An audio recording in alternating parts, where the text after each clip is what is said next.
Hello दोस्तों, चलिए आज हम स्टार्ट करते हैं पुरातत्व संबंधी साक्ष्य से मिलने वाली जानकारी। पुरातत्व के संबंध से जो साक्ष्य मिला है इतिहास के विषय में, उसी के बारे में आज हम पढ़ेंगे। तो चलिए, तो देखिए, भारतीय पुरातत्व शास्त्र का जो पितामह है वह भारतीय पुरातत्व शास्त्र का पितामह किसे कहा जाता है? तो वह कहा जाता है सर अलेक्जेंडर कनिंघम को। किसे कहा जाता है? सर अलेक्जेंडर कनिंघम को कहा जाता है। 1400 ईसा पूर्व के अभिलेख बोगाजकोई से वैदिक देवता मित्र, वरुण, इंद्र और नासत्य के नाम मिलते हैं। और नासत्य को क्या कहा जाता था? अश्विनी कुमार। क्या कहा जाता था?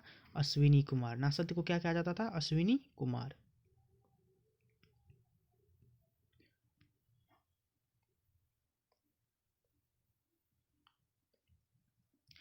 मध्य भारत में भागवत धर्म विकसित होने का प्रमाण यवन राजदूत होलियोडोरस के वेशनगर जो है विदिशा क्रूर स्तंभ लेख से प्राप्त होता है। कौन स्तंभ लेख से प्राप्त होता है? तो विदिशा क्रूर स्तंभ लेख से प्राप्त होता है। याद रखिएगा कि भारत मध्य में भागवत धर्म विकसित होने का प्रमाण यवन राजदूत होलियोडोरस के वेशनगर विदिशा गुरुड़ स्तंभ लेख से प्राप्त होता है। भारत सर्वप्रथम जो है भारत का जिक्र किस अभिलेख में प्राप्त हुआ? सर्वप्रथम भारत का जिक्र किस अभिलेख में प्राप्त हुआ? तो वह है गुरुड़ स्तंभ अभिलेख। किस अभिलेख में? तो गुरुड़ स्तंभ अभिलेख में। गुरुड़ जिक्र हाथी गुम्फा, मतलब सर्वप्रथम भारतवर्ष का जिक्र हाथी गुम्फा अभिलेख में प्राप्त हुआ। किस अभिलेख में?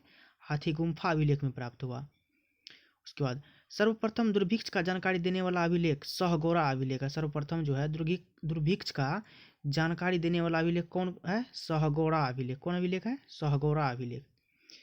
इस अभिलेख में संकट के उपयोग हेतु खाद्यान्न सुरक्षित रखने का भी उल्लेख है। मतलब संकट के समय में जो खाद्यान्न रखा जाता था, इसी अभिलेख में उसका उल्लेख किया गया है। उसके बाद सर्वप्रथम भारत पर होने वाले हून आक्रमण, सर्वप्रथम भारत पर होने वाले हून आक्रमण की जानकारी किस लेख से प्राप्त होता है? सर्वप्रथम भारत पर होने वाले हून आक्रमण की जानकारी स्तंभ लेख से। कौन लेख से? स्तंभ लेख से प्राप्त होता है। सर्वप्रथम भारत पर होने वाली हून आक्रमण की जानकारी किस लेख से प्राप्त होता है? स्तंभ लेख से प्राप्त होता है। उसके बाद है सती प्रथा का पहला लिखित साक्ष्य एरन अभिलेख। किस अभिलेख से? सती प्रथा का एरन अभिलेख। सती प्रथा का पहला एवं प्रथम साक्ष्य किस अभिलेख से प्राप्त होता है? एरन अभिलेख से प्राप्त होता है। उस समय इस एरन अभिलेख का शासक कौन था? भानुगुप्त। कौन था? भानुगुप्त। याद रखिएगा, एरन अभिलेख का शासक कौन था? भानुगुप्त।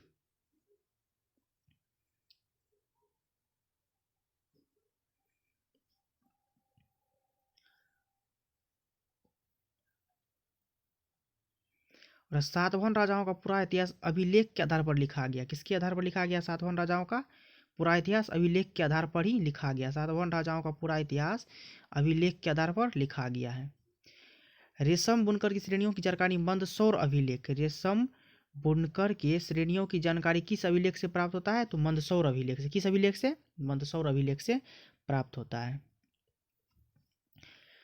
कश्मीर नवपाषाणिक पुरास्थल बुर्ज होम से, कश्मीर नवपाषाणिक पुरास्थल बुर्ज होम से, किससे? तो बुर्ज होम से गर्तावश को ही गड्ढा घर कहा जाता है, का साक्ष्य मिला। इनमें उतरने के लिए सीढ़ियाँ होती थी। क्या होता था? इसमें उतरने के लिए सीढ़ियाँ होती थी।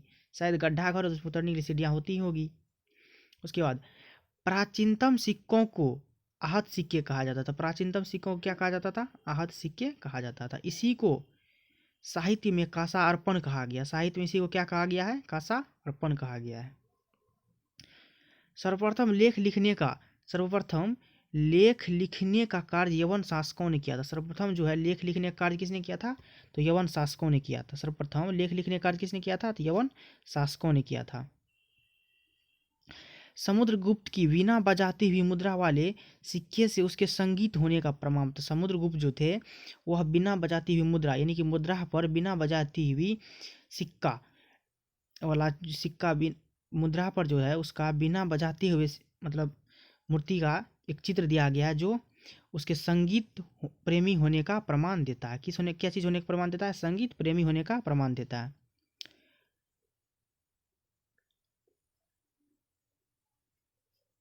आरिकमेडी पुदुचेरी के निकट, कहाँ है आरिकमेडी? पुदुचेरी के निकट, याद रखिएगा आरिकमेडू पुदुचेरी के निकट से रोमन सिक्के प्राप्त हुए हैं। कौन सा सिक्के प्राप्त हुआ है? रोमन सिक्के प्राप्त हुआ है।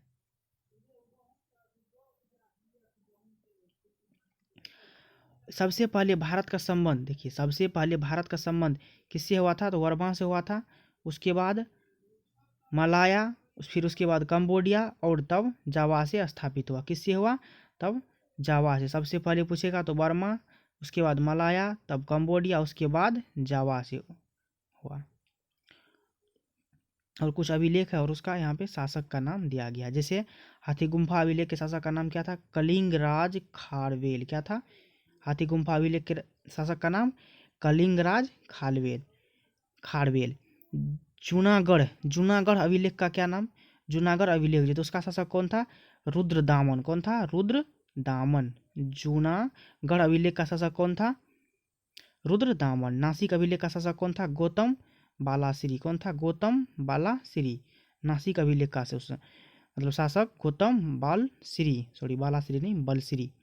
उसके बाद प्रयाग स्तंभ लेख, क्या है? प्रयाग स्तंभ लेख के शासक कौन थे? समुद्रगुप्त। प्रयाग स्तंभ लेख के शासक समुद्रगुप्त थे। एहोल अभिलेख के पुलकेशिन दो। एहोल अभिलेख के पुलकेशिन दो। उसके बाद है मंदसेर अभिलेख। क्या है उसके बाद?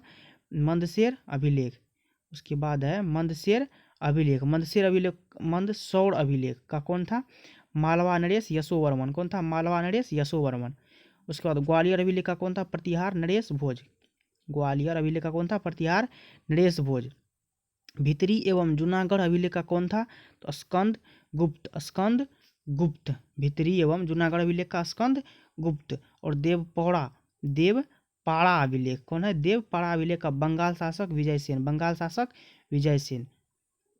और अभिलेख का अध्ययन इपिग्राफी का, इतना जो अभिलेख के बारे में अध्ययन किया भी, और इसी अभिलेख का अध्ययन को क्या कहते हैं? इपिग्राफी। क्या कहते हैं? इपिग्राफी। उत्तर भारत के मंदिर की कला की शैली नागर शैली एवं दक्षिण भारत के मंदिर की कला से द्रविड़ शैली कहलाती है। उत्तर भारत के कला की शैली नागर शैली कहलाता है। उत्तर भारत की कला की शैली क्या कहलाता है? नागर शैली। और दक्षिणी भारत के मंदिर की कला द्रविड़ शैली के नाम से विख्यात है। किस शैली के नाम से विख्यात है? द्रविड़ शैली के नाम से विख्यात है। दक्षिणापथ के मंदिर के निर्माण में नागर और द्रविड़ दोनों शैलियों का प्रभाव पड़ा, अतः यह वेसर शैली कहलाता है। दक्षिणापथ जो है उसके निर्माण में क्या हुआ? नागर और द्रविड़ दोनों शैलियों को उस पर प्रभाव पड़ा, और उस शैली को हम क्या कहते हैं? वेसर शैली के नाम से जानते हैं। पंचायतन क्या होता है? देखिए पंचायतन शब्द मंदिर रचना शैली से संबंधित है। किससे संबंधित है? तो मंदिर रचना शैली से।